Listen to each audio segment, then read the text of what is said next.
Baik, sekali lagi terima kasih kepada Bapak Roni dan juga Bapak Michael yang sudah mengundang saya, walaupun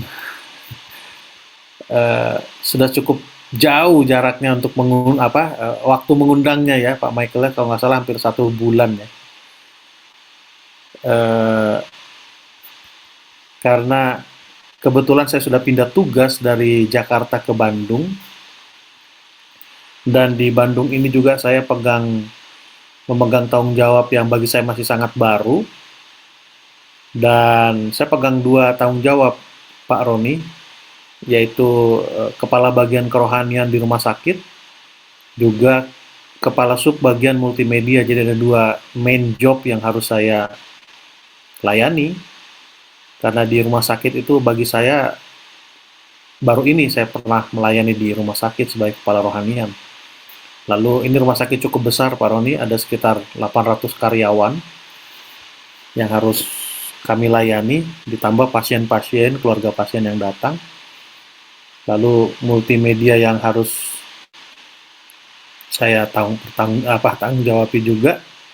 Dan puji Tuhan, setelah kami melayani di sini eh, bulan ketiga, itu sudah mulai bergerak, ada gerakan eh, multimedia di sini. Jadi kalau ada undangan-undangan seperti ini, umumnya saya agak menolak Pak Roni.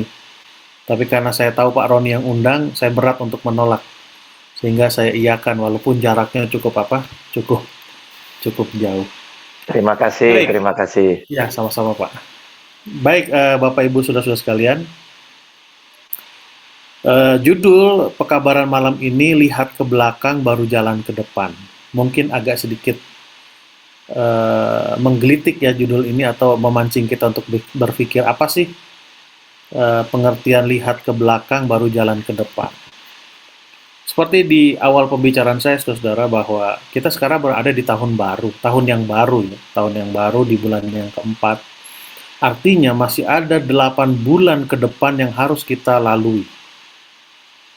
Ya, tentu kita perlu satu keyakinan untuk menjalani 8 bulan ke depan. Seperti Samuel pada waktu mengalahkan Filistin, bangsa Filistin, lalu dia katakan Ebenezer, yang artinya 2. Bagi saya maknanya ada 2. Sampai di sini Tuhan memimpin kita. Lalu cerita selanjutnya, Samuel menjadi hakim bangsa Israel cukup lama. Artinya sampai di sini Tuhan memimpin kita, dan sejak ini sampai ke depan sana Tuhan juga akan memimpin kita. Seharusnya seperti itu kita punya keyakinan pada waktu kita menyatakan Ebenezer. Baik, ini saya punya sebutan ya, mudah-mudahan sebutan ini bisa berterima.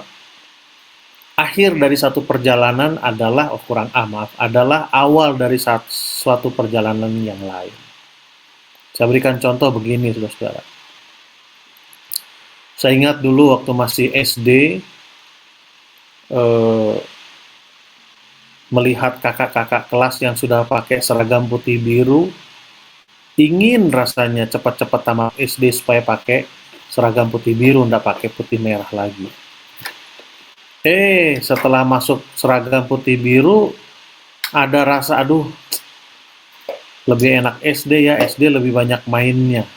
Poin saya adalah, setelah kita menyelesaikan satu term pendidikan, jenjang pendidikan, kita akan memasuki term yang baru. Setelah kita melalui tahun 2021, kita akan memulai perjalanan yang baru, yaitu perjalanan tahun 2022. Itu saya punya pengertian.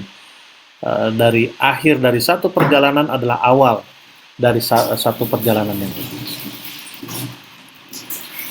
Baik, ide ini muncul pada waktu saya membawa kendaraan, Bapak Michael. Saya pikir bagi kita yang bisa membawa kendaraan, apakah itu roda 4 ataupun roda dua pasti akan lakukan ini. Seandainya kita sedang istirahat di pinggir jalan lah ya, di bahu jalan, lalu pada waktu kita akan melanjutkan perjalanan, memasuki jalan utama, sebelum kita jalan ke depan, pasti kita akan melihat ke belakang lebih dahulu. Dan itu adalah aturan main. Lihat spion kanan, kiri, tengah. Kalau sudah aman, baru kita apa? Kita masuk. Bahkan, tapi ada juga guyonan, kalau ada mak-mak bawa motor mau masuk jalan, biarin aja dia masuk, karena dia nggak pernah masuk lihat kiri kanan. Nah, itu guyonan saja. Tetapi eh, aturan mainnya adalah sebelum kita melanjutkan perjalanan, memasuki jalur utama, kita harus melihat spion kanan, kiri, tengah.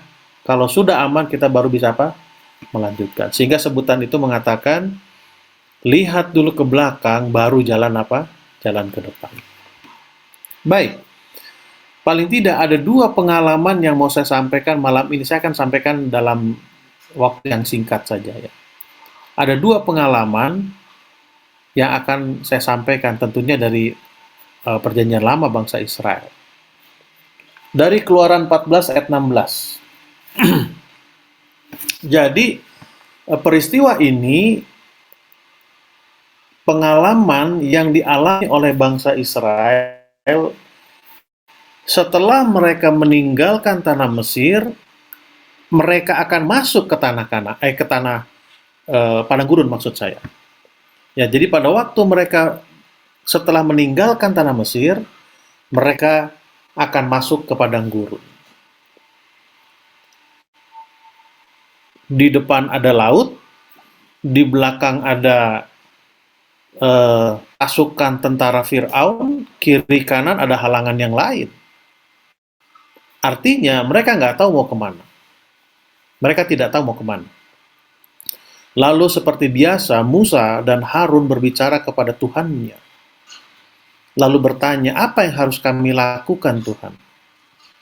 Karena sudah selesailah kami ini. Karena tidak ada jalan, no way out. Tidak ada jalan keluar. Ya. Lalu Tuhan katakan kepada Musa dan dilakukan oleh Musa. Inilah apa yang Allah katakan, apa yang Tuhan katakan kepada Musa. Dikatakan demikian. Dan engkau angkatlah tongkatmu dan ulurkanlah tanganmu ke atas laut dan belahlah airnya. Sehingga orang Israel akan berjalan dari tengah-tengah laut di tempat kering. Di antara kita pada waktu membaca ayat ini, kesimpulan apa yang kita dapatkan? Coba kita lihat pelan-pelan. Dan engkau angkatlah tongkatmu dan ulurkanlah tanganmu ke atas laut dan belahlah airnya. Sehingga orang Israel akan berjalan dari tengah-tengah laut di tempat kering. Jadi pada waktu mereka mengalami persoalan besar, apa buktinya persoalan itu besar? Karena masalah yang mereka hadapi itu akan merenggut nyawa mereka semua. Seperti saya katakan tadi, bahwa di depan itu ada laut, di belakang itu ada pasukan Fir'aun yang sedang mengejar mereka dengan menggunakan alat-alat perang, transportasi perang yang canggih saat itu. Kanan kiri ada halangan yang lain. Mereka tidak bisa apa? Tidak bisa menghindar. Lalu mereka katakan, Tuhan, apa yang kami lakukan? Lalu Tuhan katakan, angkat tongkatmu, ulurkan tanganmu ke atas laut dan belahlah airnya. Sehingga orang Israel akan berjalan dan di tengah-tengah laut tempat apa? Di tempat kering. Dari sini saya bisa dapat satu kesimpulan, yang terjadi waktu itu adalah Musa mengangkat tongkatnya, mengulurkan, lalu laut itu terbelah. Setelah laut itu terbelah, maka bangsa Israel jalan di tengah-tengah laut yang kering itu, meninggalkan tentara Mesir yang mengejar mereka, lalu mereka menghadapi perjalanan atau menghadapi satu situasi, satu tempat, yaitu padang apa? Padang gurun. Dan kita sama-sama tahu, setelah orang terakhir menjejakkan di daratan seberang, lalu laut itu kembali apa? Tertutup, sehingga seluruh pasukan Mesir itu tenggelam. Yang saya simpulkan dari cerita ini adalah Musa membelah laut itu dulu, baru mereka bisa jalan. Dengan kata lain, laut itu terbelah, baru mereka jalan. Ini yang terjadi dalam Keluaran 14 ayat 16. Oke. Saya mau loncat ke cerita berikutnya. Yosua 4 ayat 7. Cerita ini adalah mereka akan meninggalkan padang gurun, lalu akan masuk tanah Kanaan. Mereka harus menyeberangi sungai Jericho, sungai Jordan, lalu ada satu kota yang harus mereka lalui, yaitu kota apa? Jericho. Yang tadi adalah mereka akan atau mereka sudah meninggalkan tanah Mesir, mereka akan masuk ke padang gurun. Nah, peristiwa ini adalah mereka akan meninggalkan padang gurun, mereka akan masuk ke tanah Kanaan. Sama-sama masuk, sama-sama keluar. Yang mereka hadapi adalah sama-sama air. Di sana laut yang luas, di sini adalah apa? Sungai Jordan. Lalu apa yang Allah perintahkan kepada Joshua waktu itu? Agar mereka bisa menaklukkan kota Jericho, lalu mereka bisa memasuki tanah apa? Tanah Kanaan. Ini yang Tuhan katakan kepada Joshua. Maka haruslah kamu katakan kepada mereka. Artinya Allah ingin Joshua katakan kepada orang-orang Israel, khususnya para pemimpin, bahwa air sungai Jordan terputus di depan tabut perjanjian Tuhan. Ketika tabut itu menyeberangi sungai Jordan, air sungai Jordan itu terputus. Sebab itu batu-batu ini akan menjadi tanda peringatan bagi orang Israel untuk selama-lamanya. Oke, kita baca perlahan-lahan lagi ayat ini.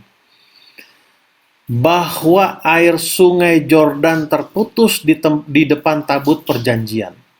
Jadi Tuhan katakan bahwa air sungai Jordan itu akan terputus tepat di depan tabut perjanjian. Kapan air sungai itu terputus? Ketika tabut itu menyeberangi sungai Jordan. Air sungai Jordan itu terputus. Jadi dengan kata lain, mereka harus melangkahkan kaki mereka terlebih dahulu. Mereka harus menjejakkan kaki mereka terlebih dahulu di sungai Jordan itu, baru sungai Jordan itu apa? Terbelah. Berbeda dengan yang ini. Keluaran 14 ayat 16. Terbelah dulu laut itu, baru mereka apa? Berjalan. Terbelah dulu laut itu, baru mereka apa? Berjalan. Nah, sementara di tempat yang ini, dalam peristiwa ini, mereka berjalan dulu, melangkahkan kaki dulu, baru sungai itu apa? Terbelah. Sama-sama punya persoalan. Persoalan yang dihadapi adalah laut dan sungai, sama-sama air. Tetapi yang terjadi adalah, di peristiwa yang pertama, terbelah dulu lautnya, baru mereka berjalan. Tapi dalam peristiwa ini, berjalan dulu, baru terbelah apa? Sungainya. Apa yang mau saya simpulkan dari dua cerita ini? Kita semua punya persoalan, saudara. Kita semua punya persoalan. Kita semua harus menjalani satu perjalanan yang baru. Tidak bisa tidak. Sebelum kita berjalan ke depan, kita harus melihat ke belakang bahwa Allah itu pasti menolong kita. Itu poin saya pertama. Tetapi pertolongan Allah itu datangnya dengan cara yang berbeda-beda. Dua contoh inilah yang saya ambil. Pertama terbelah dulu, baru mereka jalan. Lalu yang kedua, mereka jalan dulu, baru apa? Baru terbelah. Poin saya adalah, kita harus tetap berjalan. Kita harus punya keyakinan bahwa Tuhan menolong kita. Keyakinan kita itu dengan cara kita melihat ke belakang. Apa yang kita lihat ke belakang? Allah menolong kita. Bukan bagaimana cara Allah menolong kita. Tetapi kita sering terjebak dalam satu situasi bagaimana cara Allah menolong kita. Kita lupa bahwa Allah mempunyai berbagai cara untuk menolong kita. Jadi yang perlu kita ingat adalah bahwa Allah pasti akan menolong kita. Dari mana kita tahu? Karena Dia, waktu-waktu yang lalu, Allah telah menolong kita. Jangan pertolongan Allah itu tidak datang kepada kita atau tidak kita rasakan oleh karena kita berpikir-pikir, mencari tahu, kira-kira cara bagaimana ya Allah menolong kita. Itu bukan bagian kita. Itu adalah bagian siapa? Bagian Tuhan. Baik. Saya masuk kepada bagian yang berikutnya. Matius 17 ayat 20. Ia berkata kepada mereka, ini kata Yesus kepada orang-orang yang ada di sana. Karena kamu kurang percaya, sebab aku berkata kepadamu, sesungguhnya sekiranya kamu mempunyai iman sebesar biji sawi saja, kamu dapat berkata kepada gunung ini, pindah dari tempat ini ke sana, maka gunung ini akan pindah dan takkan ada yang mustahil bagimu.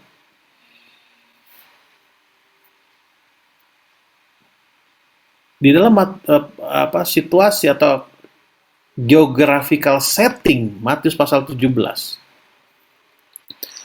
halangan yang menghalangi perjalanan mereka waktu itu adalah gunung. Gunung yang tinggilah, bukit yang cukup sulit untuk dijalani lah.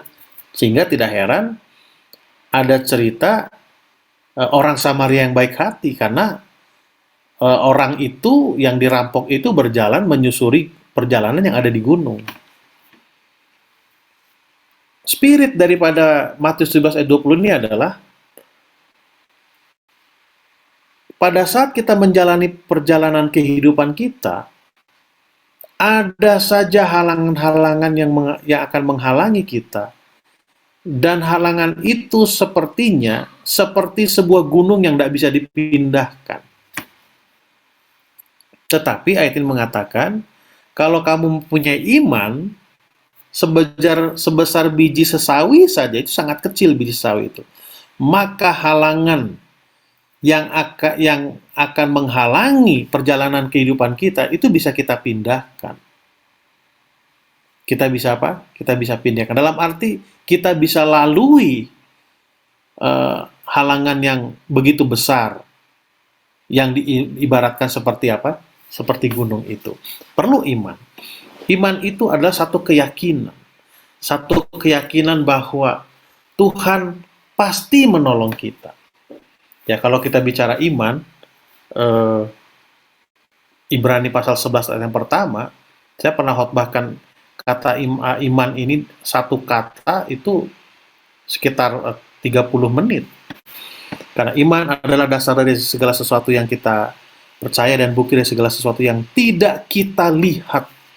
Jadi kata lihat itu yang pernah saya kupas sekitar 30 menit pembahasannya. Kenapa? Karena kata lihat itu blepo, lalu pengertiannya ada 3. Lihat dengan mata kepala kita, lalu lihat dengan mata pikiran kita, lalu lihat dengan geografikal. Itu blepo itu. Jadi, kita punya satu keyakinan bahwa Tuhan akan menolong kita. Tetapi, kita tidak perlu cari tahu bagaimana cara Allah menolong kita. Karena kita belum pernah lihat di depan sana bagaimana cara Allah menolong kita. Tapi kita tahu bahwa Allah akan menolong kita dari pengalaman-pengalaman yang lalu. Baik, saya akan lanjutkan. 1 Korintus 13 ayat yang kedua. Ini kata-kata surat Rasul Paulus kepada jemaat di Korintus. Sekalipun aku mempunyai karunia untuk bernubuat, dan aku mengetahui segala rahasia dan memiliki seluruh pengetahuan. Wah, orang hebat ini. Dan sekalipun aku memiliki iman yang sempurna untuk memindahkan gunung. Nah, ini dia. Di sini dikatakan, kalau kamu punya iman, gunung akan pindah. Nah, di sini, kalaupun kamu punya iman dan sudah bisa memindahkan gunung, tetapi, kalau kata tetapi ini opposite biasanya. Yang di atas itu salah semua. Tetapi, jika aku tidak mempunyai kasih, aku sama sekali tidak berguna. Jadi, kalaupun kita punya keyakinan bahwa Tuhan pasti akan menolong kita, kita tidak perlu cari tahu bagaimana cara Allah menolong kita di hari-hari yang akan datang, tapi kita yakini saja. Kalau kita tidak mempunyai kasih, tidak ada gunanya. Kasih di sini dalam konteks apa? Oke, seperti biasa, saya belajar menambah pengetahuan lah dari source yang gratisan, walaupun yang berbayar saya ada, tapi saya gunakan yang gratisan. Alkitab Sabda. 1 Yohanes 4 ayat 8. Ya. Barang siapa tidak mengasihi, ia tidak mengenal Allah, sebab Allah adalah Allah kasih. Apa sih kasih itu? Ini kasih agape. Love, charity, dear, charitably, ya, artinya kasih yang berdasarkan prinsip. Lalu ini ada apa? Brotherly love, sekali macam. Oke. Lalu ada perjamuan kasih dan apa sebagainya.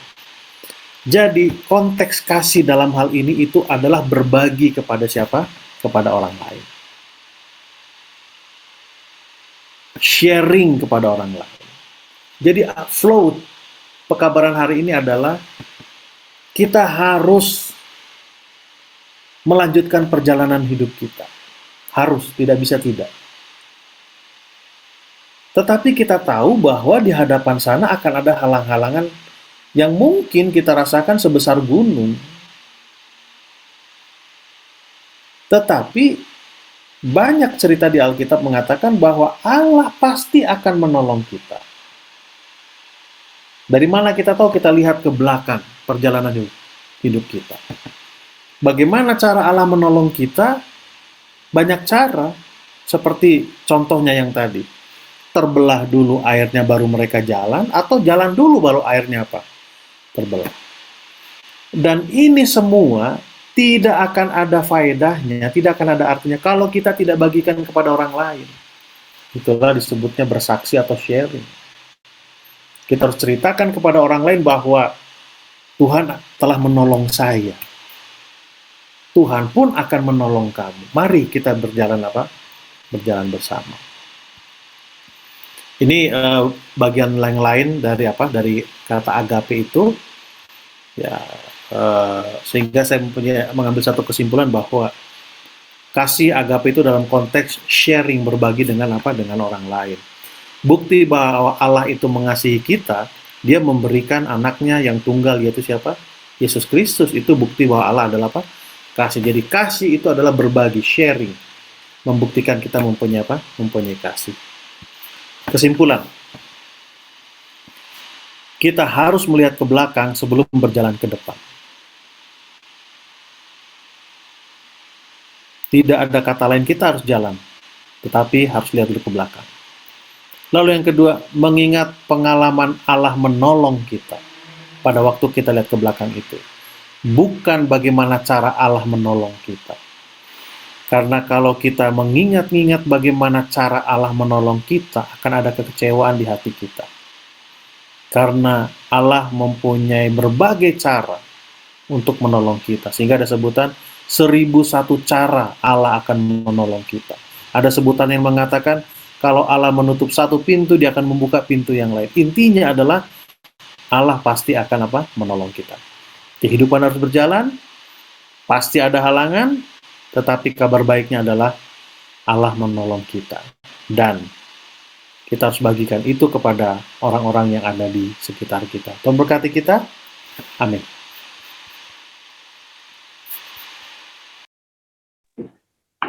Baik, terima kasih tambahnya Bapak Pendeta David Panjaitan dengan tema lihat ke belakang baru jalan ke depan. Kita tadi sudah dipaparkan dengan gamblang. Saudara-saudara yang terkasih, saatnya kita buka ruang tanya jawab. Kalau ada yang belum paham dan mengerti akan khotbah singkat malam ini, boleh dipertanyakan. Masih di dalam tema lihat ke belakang, baru jalan ke depan. Jangan keluar dari tema, supaya kita bisa saling berbagi, supaya kita saling bisa membantu bagi teman-teman saudara-saudara lain yang belum paham. Terima kasih, silakan. Bagi yang mau bertanya, ruang tanya jawab saya buka.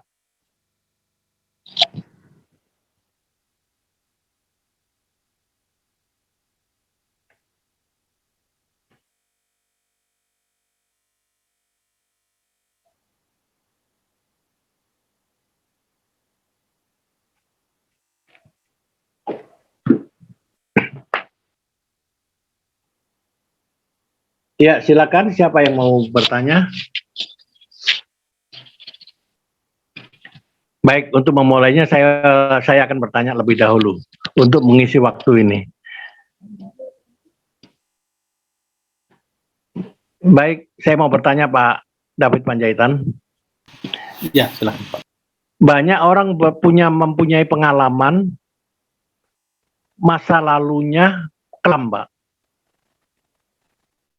Jadi bagaimana kita bisa melihat masa lalu baru jalan ke depan kalau masa lalu itu tidak menjadi contoh untuk ke depan. Itu saja Pak, terima kasih. Baik, terima kasih Pak Michael. Rasul Paulus mempunyai masa lalu yang sangat kelam. Tetapi ada satu titik di mana dia dipanggil oleh Tuhan. Dan titik itulah menjadi kekuatan bagi dia untuk menjadi seorang rasul yang sangat luar biasa. Dan dia juga ceritakan sedikit masa lalunya. Tetapi pada waktu dia menceritakan masa lalunya bukan menjadi satu kebanggaan, tapi menjadi satu apa? Aduh, makanya Rasul Paulus katakan, yang lalu kutinggalkan, aku berlari menuju kemana? Ke depan. Jadi yang sering Rasul Paulus banggakan adalah, aku dipanggil oleh Allah, Yesus Kristus. Jadi saya pikir itu yang perlu kita ceritakan kepada siapa? Kepada orang lain. Mungkin bisa membantu Pak Michael? Terima kasih Pak, cukup Pak pemaparan yang luar biasa. Karena saya yakin saudara-saudara kita juga sebelum menerima Tuhan Yesus, Ya. tentunya masa lalunya juga tidak baik. Mungkin ada yang lebih gelap, di sisi yang lain mungkin suram, tapi begitu dia masuk berjalan bersama Yesus, ada perubahan mungkin seperti itu. Lalu tambahan lagi Pak Michael, ya, silakan. nanti teman-teman yang lain. Yesaya, pada waktu dia dipanggil oleh Tuhan, dia katakan, no, jangan aku. Tapi Tuhan katakan, aku meletakkan bara api di mulutmu.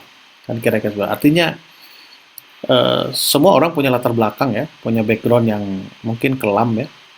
Tetapi yang diceritakan bukan kekelaman itu yang dibanggakan, tetapi bagaimana pengalamannya waktu dia mau dipanggil oleh siapa? Oleh Allah atau oleh Yesus Kristus. Terima kasih Pak. Terima kasih pemaparan yang luar biasa dan jawabannya cukup jelas. Baik, saya buka ruang tanya jawab untuk yang lainnya. Ibu Chelsea mungkin, atau Ibu Rida, atau Ibu Grace, Ibu Titin mungkin, dan yang lainnya.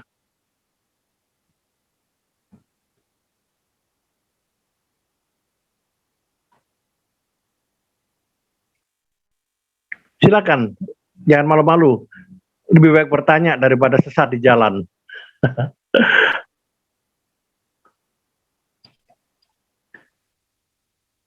Ini tema ini sebenarnya menggelitik.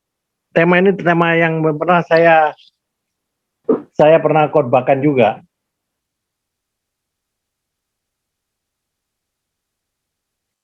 Tema saya hampir mirip tapi beda. Bukan yang awal yang menentukan tapi yang akhir.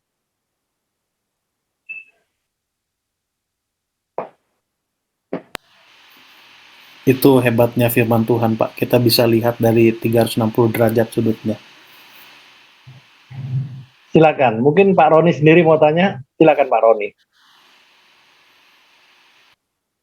Sudah sangat jelas. Oke. Iya. Mungkin itu Grace sudah buka kameranya. Silakan Ibu Grace. Dan kita Pak Roni. Lagi nggak ada, Pak. Oh, nggak ada. Oke. Itu Mungkin ada Ibu jin Rida. apa itu? Jin, Oh, iya. jin ada atau Silakan Ibu Jen. Sangat jelas Pak Michael. Sudah mau saya tanyakan tapi kedahuluan Pak Michael. Oh gitu. Wah, saya nyerobot ya berarti. Iya. Tapi sangat jelas dan saya merasa terberkati dengan firman hari ini dari Pak David Panjaitan. Sangat-sangat terberkati. Puji Tuhan. Jadi masih bisa berseri. Kapan-kapan kita suruh Pak David untuk khotbah kembali. Silakan Pak, silakan Pak. Supaya semakin dikenal oleh teman-teman yang lainnya. Yang ini yang disebut Pendeta David Panjaitan. Supaya bukan namanya yang dikenal, tapi orangnya ada terlihat. Karena saya begini Pak David. Ya. Saya itu kalau kenal hanya nama dan kenal hanya di kamera, saya itu kurang puas Pak. Saya pasti akan datangin beliau. Seperti Pak Roni waktu itu, saya sempat dengan Ibu Chelsea datang ke Surabaya. Saya pengen kenal bahkan sampai detailnya Pak Roni. Bahkan keluarganya saya sampai kenal semua. Puji Tuhan. Itu saya Pak. Mungkin Ya. saya juga belum pernah berjumpa dengan Pak David. Satu saat pasti kalau Tuhan izinkan kita akan berjumpa Pak. Kapan saja Bapak datang ke Bandung, singgah di Rumah Sakit Advent Bandung, Pak. Iya. Terima kasih Pak. Ya, anytime.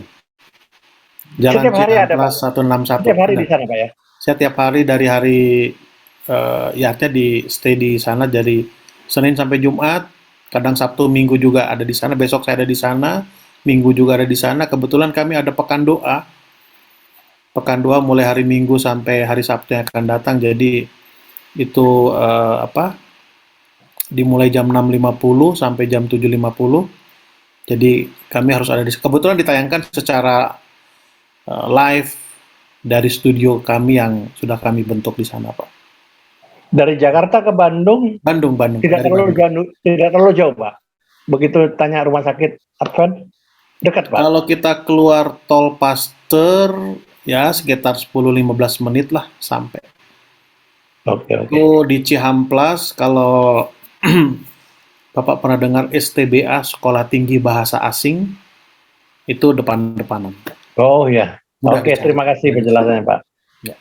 Silakan yang lain.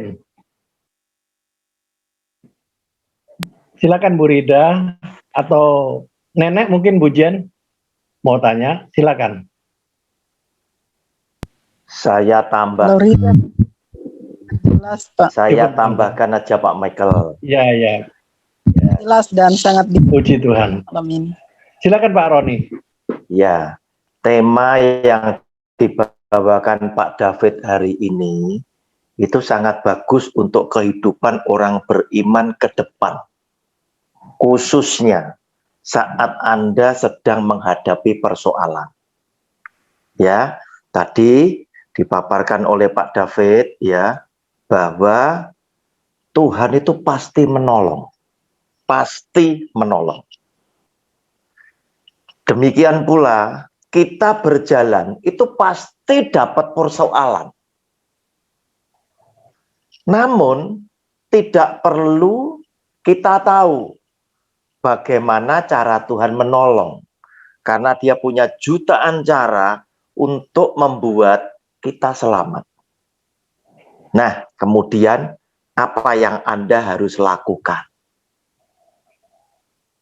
yang harus lakukan adalah kita mesti mencatat baik-baik di otak kita. Apa saja persoalan yang sudah kita lewati dan ditolong Tuhan. Inventarisir. Satu demi satu. Kenapa? Karena seiring dengan iman kita yang dibentuk oleh Tuhan semakin hari semakin kuat, semakin tinggi tingkatnya. Persoalan yang kita hadapi juga semakin berat. Sehingga ketika kita mencapai ujian yang berat ini tadi, Anda bisa melewati dengan iman. Contoh, Abraham. Setiap kali kejadian sama Abraham diingat. Dicatat di otaknya dia. Mulai dia meninggalkan negerinya, persoalan sudah lengket sama Abraham. Masuk ke Mesir, kata banyak pembicara, Abraham salah, tidak doa, tanya Tuhan dulu. Sehingga apa? Sarah diambil Firaun. Tetapi Tuhan tolong, ya. Masuk ke Gerar, kejadian yang sama diulang sama Abraham. Tetapi Tuhan juga tolong, bahkan Tuhan kasih Abraham harta benda. Hewan ternak, emas perak, budak. Abraham tambah kaya. Saudara, persoalan-persoalan dia lewati terus. Sampai dengan